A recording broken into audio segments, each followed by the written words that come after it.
How to leave a review on Facebook Marketplace. Hello everybody, welcome back to the channel. Today I'll guide you on how to leave a review on Facebook Marketplace. Now if you're wondering how you can leave a review for the seller on Marketplace for the items that you bought from Facebook Marketplace, then unfortunately, it's not available in every region of the world. Now they are testing out this feature. If you open up Facebook and if you head into Marketplace here, if you open up any items there, you'll see there is no any option to review.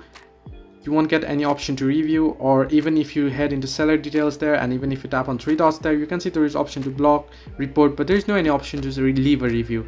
Now unfortunately this option is being tested out and it's available only on US, and that too it's not available on desktop, it's only available on Android and iOS, and it might be coming in future that you get an option to review. However, there is no currently any option to review on Facebook Marketplace. So hope this helped you. Do like and subscribe, and do not forget to leave a comment down below if you have any further issues.